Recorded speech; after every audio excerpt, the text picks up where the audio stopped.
Green Business, le magazine des hommes et des entreprises qui prennent soin de la planète. Parler de la qualité de l'air, un sujet qui nous concerne tous avec Gilles Béraud. Bonjour Gilles. Bonjour. Vous êtes le président du comité 21, les gaz à effet de serre. On n'entend parler que de ça depuis un mois et demi. On a du mal à les contrôler, ces gaz à effet de serre, et c'est sans doute pas fini. De nouveaux pics de pollution sont tout à fait possibles au printemps, cet été. Ça restera d'actualité en France.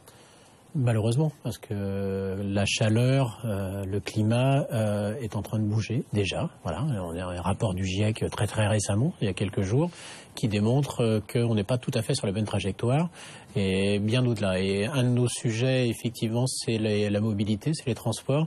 On a limité les transports des gens, mais il faut aussi limiter la logistique.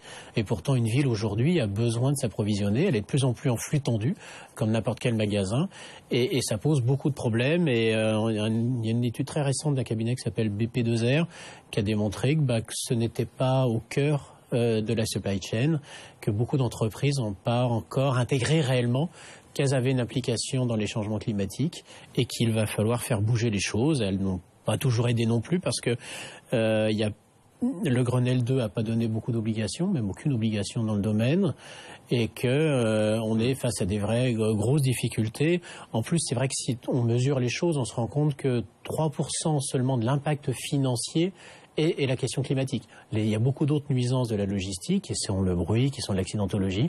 On n'est pas encore tout à fait à l'échelle, et pourtant c'est un sujet très important. Ouais, il est vraiment temps de s'y mettre. Aujourd'hui, vous estimez que les entreprises de transport ne consacrent pas assez de moyens à la lutte contre la pollution? C'est vraiment tangible? Elle n'anticipe pas assez. Alors, et encore une fois, là, je vous parlais du climat. Il y a beaucoup de choses. On a changé les moteurs, on a fait évoluer énormément de choses, mais on va pas assez loin, quoi. Et pourtant, le gain de CO2 dans la logistique, c'est quelque chose d'évident, puisqu'on est sur du gagnant-gagnant.